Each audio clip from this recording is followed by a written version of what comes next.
Good morning students, मेरा नाम है वैभव। आज हम पढ़ेंगे डी एवं एफ ब्लॉक के भाग के तत्व का भाग 3। पहले हम 2 भाग देख चुके हैं। आज हम तीसरे भाग पर दृष्टि डालेंगे और चर्चा करेंगे। चलिए फिर देर किस बात की है, चलिए शुरू करते हैं।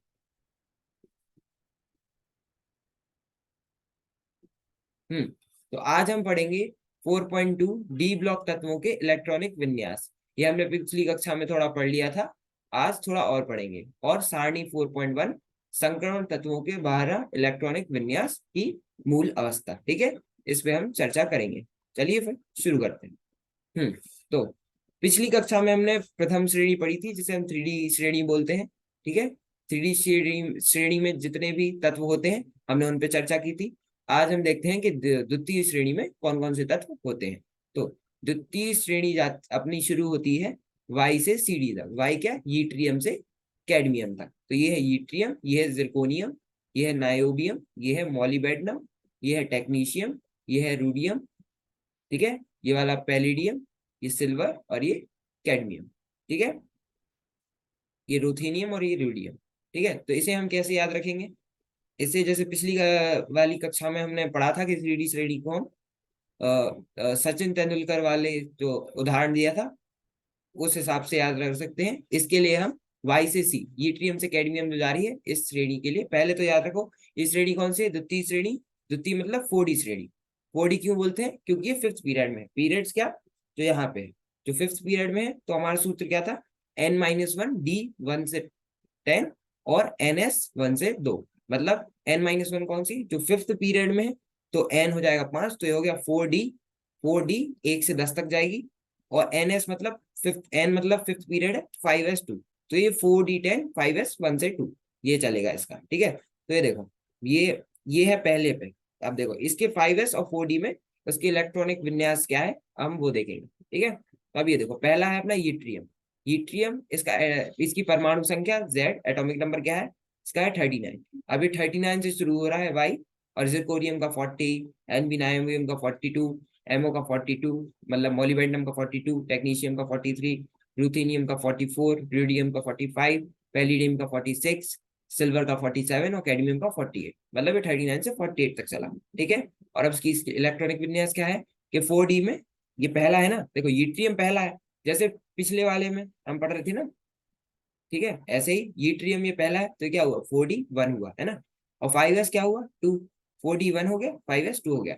हमने आपको बताया था कि 4D हम जब डी कक्षक में जब हम इलेक्ट्रॉन भरते हैं तो हम इस हिसाब से देखेंगे कि कौन सा पहला एलिमेंट है श्रेणी में, दूसरा कौन सा है। तो जितने जितने एलिमेंट, जितने जितनी श्रेणी में उनका नंबर होगा, संख्या होगी, उतने उतने उनके इलेक्ट्रॉन उनके डी कक्षक में भरे जाएंगे। तो वाई यीट्रियम में कितने, एक है। जिरकोनियम में कितना, 2। तो ये क्या हुआ, 4D1 हुआ यीट्रियम का, जिरकोनियम का 4D2। ऐसे एनबी में क्या होगा, 4D। यहाँ आप देखो, यहाँ पर अपवाद आ गया। ये एनबी क्या है, ये तीसरे नंबर पे होना चाहिए था। कहाँ पे, तीसरे नंबर पे होना चाहिए, लेकिन मतलब तीसरे नंबर पे होना चाहिए तो उसकी डी कक्षक में 3 होने चाहिए, लेकिन यहाँ पे 4 है। ये क्यों, क्योंकि हमने आप पहले ही बताया था कि अपवाद आते हैं क्योंकि डी और एस कक्षक जो है इन दोनों की ऊर्जा में कम अंतर होता है। तो कभी कभार एस का जो एस में जो पर इलेक्ट्रॉन जाने पड़ते हैं वो डी में चले जाते हैं, इसलिए यहाँ 4D3 5s2 की जगह 4D4 5s1 हो गया। ठीक है, ऐसी एमओ में जाओ, देखो अब यहाँ पे सबसे बड़ी दिक्कत है कि यहाँ पर जितने भी तत्व हैं उनमें ज्यादातर अपवाद ही अपवाद हैं। तो आप इस हिसाब से याद रखो कि यूट्रियम और जिरकोनियम वैसे ही है।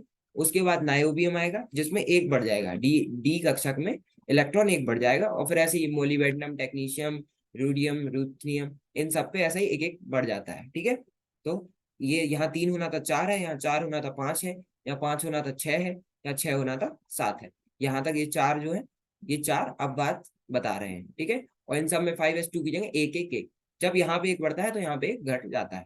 ठीक है, तो यूट्रियम हो गया 4D1 5s2, जिरकोनियम होगा 4D2 5s2, नायोबियम होगा 4D4 5s1। अब बात याद रखना, मॉलिबेडनम भी ऐसे 4D5 5s1।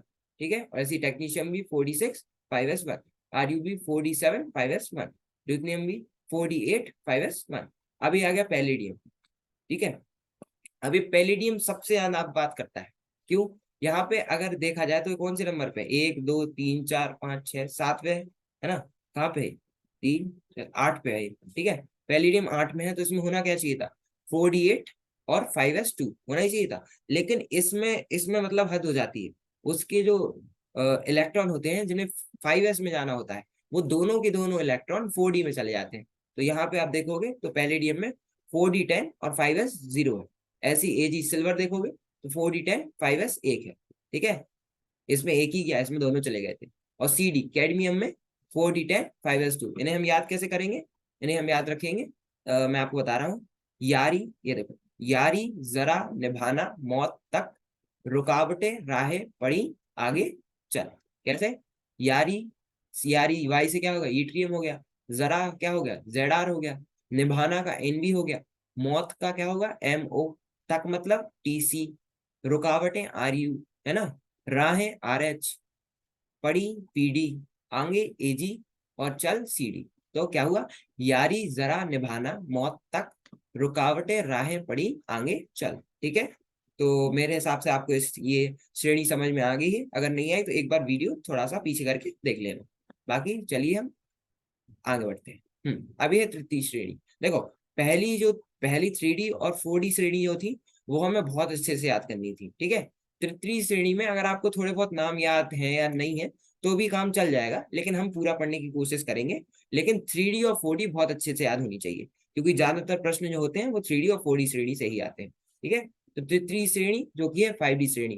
ये 5D कैसे है? क्योंकि ये पीरियड 6 में पड़ती है। पीरियड क्या? तो ऐसे चलते हैं। ठीक है, ग्रुप्स या वर्ग ऐसे ऐसे होते हैं, पीरियड्स ऐसे होते हैं। ठीक है, श्रेणी में। ठीक है, तो 5D, इसका नाम 6D नहीं 5D कैसे पड़ा? क्योंकि ये छठे पीरियड में होती है। सूत्र क्या था? n-1 D 1 से 10 ns 1 से 2। ठीक है, तो ये 6 है तो होगा 5D 1 से 10 और 6s 1 से 2। ठीक है, तो ये है। अब देखो, इसमें लेंथ ना हैफनियम। ठीक है, और ये देखो, तो ये क्या था? ये है लेंथनम, ये है हैफनियम, ये हो गया टेंटलम। ये ये अपना डब्ल्यू जो है, डब्ल्यू ये टंगस्टन को बताता है। टंगस्टन पता है ना? टंगस्टन जिनके पहले वो बल्ब आते थे जो, है ना, उनका जो फिलामेंट होता था वो टंगस्टन का बनता था। तो इसलिए टंगस्टन का नाम उससे थोड़ा अलग है।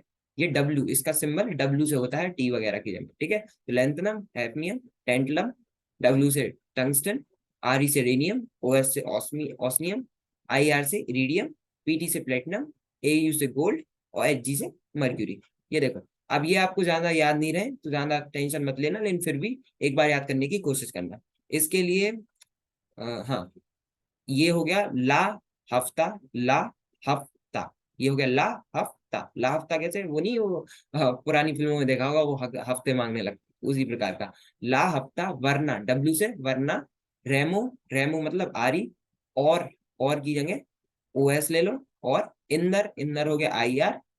इंदर। पिटेंगे, पिटेंगे हो गया PT। और का AU। और हॉस्पिटल जाएंगे। तो क्या हुआ? ला हफ्ता, ला हफ्ता वरना रेमो और इंदर। ला हफ्ता वरना रेमो और इंदर पिटेंगे और हॉस्पिटल जाएंगे। ठीक है, इतना ठीक है ना? याद हो जाएगा। अभी जाते जाते एक बार और बता दूंगा। ठीक है, इसकी इसकी परमाणु संख्या 57 से लेके 80 तक जाती है। ठीक है, ये देखो, इस पिछली वाले में जो थे वो लगातार थे। इसमें पहला क्या है? 57 पे है एल लेंथनम। अब आपको पता है कि 4F श्रेणी जो है वो लेंथनम के बाद ही आती है ना, तभी तो हम उसे लेंथनॉइड बोलते हैं। तो वो क्या 57 के बाद आती है। तो 57 से लेके 58 से लेके जो 71 के एलिमेंट्स है, तत्व है, वो हमारे 4F श्रेणी में। ठीक है, और 71 के जो बात के वो आगे तृतीय श्रेणी में आते हैं। इसलिए लेंथनम 57 परमाणु संख्या पे है। और उसके बाद सीधा हैफनियम आता है 72 पे। फिर यहाँ से 72 से 80 तक जाओगे तो वो आराम से एक एक बढ़ते हैं, जैसे 72 73 74 ऐसे ऐसे करके 80 तक गए, जहाँ हम हैफनियम से HG मर्क्यूरी तक गए। ठीक है, इनका इलेक्ट्रॉनिक विन्यास देखते हैं। ठीक है, अब ये देखो, 5D में पहला नंबर पे है लेंथनम, तो ये एक भरा जाएगा, है ना। पहले नंबर पे तो ये एक भरा जाएगा। अब यहाँ तो ये हो गया 5D1 और 6s2। 6s में हमेशा 2 ही भरे जाते हैं, अगर अपवाद ना हो तो। अगर अपवाद होंगे तो एक या शून्य होते हैं, जैसे हमने पिछली कक्षा मतलब पिछली श्रेणी में देखा। वहां पे प्लेट पैलिडियम का कितना था? पैलिडियम का उसमें जो 5s थे उसमें शून्य था, क्योंकि उसके दोनों के दोनों इलेक्ट्रॉन 4D कक्षक में चले गए थे। ठीक है, और कभी कभार एक एक तो बहुत ही मतलब वो तो साधारण से अपवाद हो गए, वो हमें देखने मिलते ही रहते हैं, जैसे यहाँ पे प्लेटिनम और AU में। ठीक है, लेकिन पैलेडियम का बहुत अच्छे से याद रखना, क्योंकि वो इकलौता है जहाँ पे दोनों के दोनों इलेक्ट्रॉन अगली कक्षक में, डी कक्षक में चले जाते हैं। तो लेंथम हो गया 5d1 6s2, HF हैफनियम हो गया 5d2 6s2, टेंटलम हो गया 5d3 6s2, अभी तक सही चल रहा। W टंगस्टन हो गया 5d4 6s2, RE रेनियम हो गया 5d5 6s2, ऑस्मियम होगा 5d6 6s2, इरिडियम हो गया 5d7 6s2, और पीटी। अब देखो प्लेटिनम, पिछले वाले में पैलेडियम था, ये प्लेटिनम है। प्लेटिनम की अंगूठी वगैरह बनती है ना, काफी प्रीशियस, मतलब काफी बहुमूल्य है। ठीक है, तो अब ये देखो, ये हो गया 5d9, यहाँ होना था 5d8। ठीक है, 5d8 होना था लेकिन 5d9 हो गया, क्यों? क्योंकि यहाँ 6s से एक इलेक्ट्रॉन जो है वो 5d कक्षक में आ गया, तो ये हो गया 5d9 6s1। ये भी अपवाद है, ये वाला भी याद रखना, प्रश्नों में बहुत पूछा जाता है। ठीक है, उसके बाद जब AU गोल्ड पे आया तो क्या हुआ, 5d10 6s1, Hg मर्क्यूरी में है तो 5d10 6s2। ठीक है, कोई दिक्कत? ये AU में भी अपवाद है और PT में भी अपवाद है, बाकी सारे जितने भी तत्व हैं इसमें, उनमें से किसी में भी अपवाद नहीं है। जबकि सबसे ज्यादा अपवाद कहाँ थे? सबसे ज्यादा अपवाद द्वितीय श्रेणी 4D में थे। ठीक है, चलो करा लो। ये अपनी चतुर्थ श्रेणी। ठीक है, ये जाती है AC एक्टिनियम से लेके CN तक। इनके हमें एलिमेंट्स के, तत्वों के नाम करने की कोई जरूरत नहीं है, लेकिन आप बस देख लो कि इनके सिंबल से, कि जो इनके ये सिंबल है, इन्हें देख लो कि आपको पता चल जाए कि ये कौन सी श्रेणी के। पहले देखो, पहले दो के बिल्कुल अच्छे तरीके से याद होने चाहिए, तीसरी है उनके नाम पता होने चाहिए, चौथी पे नाम नहीं पता फिर भी काम चल जाएगा, लेकिन इनके जो सिंबल है वो याद होने चाहिए। ठीक है, जेड, हम इनकी परमाणु संख्या देते हैं, ये AC एक्टिनियम से शुरू होती है और CN तक जाते हैं। देखो एक्टिनियम का है 89। ठीक है, और ये RF रेफनियम है, वो हो गया 104 पे। ठीक है, ये एक सेकेंड, रदरफोर्डियम है, यहाँ ये रदरफोर्डियम है, ये जाता है 104 पे। क्यों? ये बीच में जो गैप है 90 से लेके 103 तक, ये कहाँ पे? ये हमारा 5F श्रेणी बनाते हैं, जो कि अभी हम आगे पढ़ेंगे। 5F श्रेणी, 5F श्रेणी पता है, इसे हम एक्टिनॉइड इसलिए बोलते हैं क्योंकि ये AC एक्टिनियम की बात से होती है। ठीक है, तो इनकी इलेक्ट्रॉनिक विन्यास जब हम पढ़ेंगे तो ये देखो, ये हो गया 6d1 7s2, पहला है ना, तो पहला है तो D में के एक ही आएगा, और 7s2 7s में सारे 2 ही आएंगे, बस ये जो अपवाद है RG का, इसे छोड़ के। ठीक है, हम्म, हम्म। ये हो गया 6d2 7s2, ये DBWM कितना हो गया 6d3 7s2। ये SG वगैरह, इनके नाम काफी कठिन है, मैं एक बार बोल देता हूँ, लेकिन इसमें आपको थोड़ी दिक्कत हो जाएगी, इसलिए आप सिर्फ सिंबल याद रखो, क्योंकि इनसे हमारे प्रश्न भी नहीं आते। जैसे SG का है सीबोर्जियम, BH का है बोरियम, ठीक है, HS का है हैशियम, MT का है मिट्रीनियम, और ये DS है, इसका है डेमस्टेडियम। ठीक है, RG का है रोज एन रोजेंस्टियम। ठीक है, ROENTGENIUM। ठीक है, और CN क्या हो गया? कॉपरनीशियम। ठीक है, तो इनमें 6d1 7s2, RF की 6d2 7s2, ये सारे जैसे होने चाहिए, इनके कक्षक में D में और S में जितने जितने इलेक्ट्रॉन होने चाहिए उतने उतने ही है, बस जिसमें RG जो है इसमें अपवाद है, यहाँ पे कितना होना चाहिए? 6d9 7s2 होना चाहिए, लेकिन उसकी जगह 6d10 7s1, तो इसको याद रखना। ठीक है, बाकी 3D और 4D, ये जो दो सीरीज है बिल्कुल मुंह पे रटी होनी चाहिए। ठीक है, ताकि हम बिल्कुल जब प्रश्न आए तो बहुत आराम से कर पाए। ठीक है, चलो आगे बढ़ते हैं। अब देखो, Zn CD Hg तथा Cn के इलेक्ट्रॉनिक विन्यास सामान्य सूत्र n-1 D10 NS2 से प्रदर्शित किए जाते हैं। मैंने आपको बताया था सूत्र क्या है, n-1 D10 NS2। ठीक है, जब हम 3D श्रेणी की बात करेंगे तो वो चौथे पीरियड में, पीरियड क्या जो ऐसे चलते हैं, ठीक है, तो हॉरिजॉन्टल चलते हैं ऐसे ऐसे। ठीक है, तो इसमें n क्या होगा? 4 होगा, तो ये हो गया 3D10 और 4s2। ठीक है, ये हो गए हमारे 3D10 4s2, ये हो गए हमारे सीरीज। जब थर्ड 3D सीरीज की बात करते हैं, वैसे यहाँ सिर्फ D10 है, अगर D1 से 10 होता तो हम पूरी श्रेणी की बात करते हैं, यहाँ D10 है तो मतलब हम Zn जिंक की बात कर रहे हैं। जब यहाँ पे हम 4D सीरीज की बात करेंगे तो हम कैडमियम की बात करेंगे, तो आ गया 4D10 5s2, Hg मर्क्यूरी में होगा 5d10 6s2, और CN कॉपरनीशियम में होगा 6d10 7s2। ठीक है, इन तत्वों की मूल अवस्था तथा सामान्य ऑक्सीकरण अवस्थाओं में इनके कक्षक पूर्ण भरित होते हैं। ठीक है, मूल अवस्था मतलब जब ये किसी भी ऑक्सीडेशन अवस्था में नहीं होते हैं, मूल अवस्था में और ऑक्सीडेशन अवस्था में, इन दोनों में ही।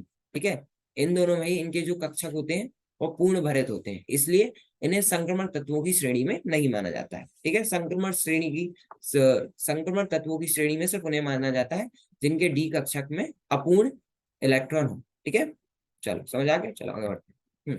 अब ये देखो, संक्रमण तत्वों के डी कक्षक अन्य कक्षकों एस व पी के अपेक्षा परमाणु का स्तर पर अधिक प्रक्षिप्त होते हैं, अतः वे अपने परिवेश से अधिक प्रभावित होते हैं। ठीक है, ये बाहर थोड़े ज्यादा होते हैं। ठीक है, इसलिए वो जलेगा। इसी प्रकार अपने चारों ओर के परमाणुओं अथवा अणुओं को भी प्रभावित करते हैं। ठीक है, कुछ पहलुओं में एक से विन्यास डीएन एन क्या है, 1 से 9 वाले आयनों में समान चुंबकीय एवं इलेक्ट्रॉनिक गुण पाए जाते हैं। अब ये देखो, अब ये चुंबकीय गुण क्या कह रहे हैं, जब कक्षक पूरे नहीं होते। जब कक्षक पूरे नहीं होते मतलब जो डी कक्षक है अगर वो पूरा भरा नहीं है, जैसे D10 नहीं है, अगर 1 से 9 तक है, ठीक है, तो जो 1 से 9 तक होते हैं वो कुछ चुंबकीय गुण भी प्रदर्शित करते हैं। चुंबकीय गुण तो पता है ना, चुंबक देखिए, वो जो किसी भी लोहे की कोई कील वगैरह होती है तो हम लगाते हैं तो पास में खींच लेती है, उसी प्रकार के गुण इनमें भी होते हैं। क्यों होते हैं, जैसे निकल वगैरह है इन सब में, जो हमने 3D श्रेणी में पढ़ा था, निकल होता है Ni करके, तो इन सब में हमारे चुंबकीय गुण होते हैं। ठीक है, ये क्यों आते हैं, क्योंकि इनका जो डी कक्षक है वह अपूर्ण रहता है। ठीक है, आंशिक रूप में भरित डी कक्षकों के कारण ये तत्व कुछ अभिलक्षणिक गुण दर्शाते हैं, जैसे अनेक ऑक्सीकरण अवस्थाएं, रंगीन आयनों का बनना तथा अनेक प्रकार के लिगेंडों का के साथ संकुल निर्माण आदि। मतलब अनेक ऑक्सीकरण, मतलब जैसे आपने देखा होगा सबसे ज्यादा जो ऑक्सीकरण अवस्थाएं हैं वो डी डी कक्षक के तत्व ही, मतलब डी ग्रुप के जो तत्व हैं वही बताते हैं। ठीक है, जैसे कुछ तो जैसे आप Mn देखोगे तो +2 +5 +7, मतलब बहुत सारी अवस्थाओं में जा सकते हैं, +2 में भी, +5 में भी, +7 में भी, और भी है। ठीक है, और ये रंगीन आयनों का बनना, ठीक है, रंगीन आयन भी बनाते हैं। आपने देखा होगा ना कि आयरन जो Fe जो होता है, Fe3+, वो उसका कलर कुछ लाल प्रकार का होता है ना, तो ये क्यों होता है, ये इनकी डी कक्षक में जो अपूर्ण इलेक्ट्रॉन है इनके वजह से होता है। ठीक है, तो कई प्रकार के रंगीन आयन भी बना सकते हैं।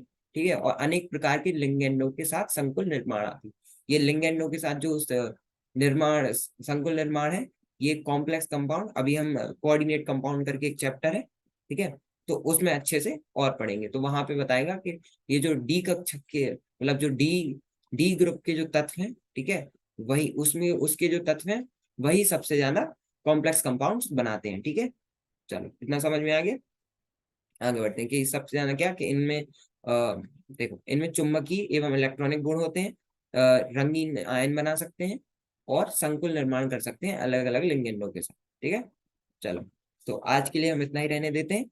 बाकी आज हमने क्या क्या पढ़ा, 4D ब्लॉक तत्वों के इलेक्ट्रॉनिक विन्यास पढ़े हमने, किसके, 4D 5D और 6D श्रेणी है, इनके इलेक्ट्रॉनिक विन्यास और इनके नाम ये पढ़े। 3D पिछली कक्षा में जो पढ़ाया था, और 4D और 5D, 3D और 4D अच्छे तरीके से पढ़ लेना, और 5D श्रेणी के नाम याद होने चाहिए। 6D से कोई प्रश्न नहीं आता, लेकिन फिर भी उनके सिंबल देख लेना कि ये RF क्या है और ये क्या है। ठीक है, चलो, और उसके बाद हमने सारणी 4.8 संक्रमण तत्वों के बाहर इलेक्ट्रॉनिक विन्यास की मूल अवस्था में इन्हें पढ़ा। ठीक है, तो आज के लिए इतना ही, बाकी अगली कक्षा में हम पढ़ेंगे 4D तत्वों के इलेक्ट्रॉनिक विन्यास, अभी थोड़ा बाकी है वो पढ़ेंगे। उसके बाद हम उदाहरण 4.1 देखेंगे, एनसीईआरटी में जो उदाहरण होते हैं वहीं से सबसे ज्यादा प्रश्न आते हैं, तो हम वो देखेंगे। उसके बाद 4.3 संक्रमण तत्वों डी ब्लॉक के सामान्य गुण, अब हम इनकी गुणों पे भी चर्चा करेंगे। और ये आपकी पुस्तक में 4.2 मतलब चौथे चैप्टर के दूसरे पार्ट में और 4.3 में दिए हुए हैं। तो एक बार जब ये वीडियो आप देख लो, इसके बाद अच्छे से एक बार अपनी पुस्तक से भी पढ़ लेना। बाकी आज के लिए इतना ही, थैंक यू, धन्यवाद, मिलते हैं आपसे अगली कक्षा में।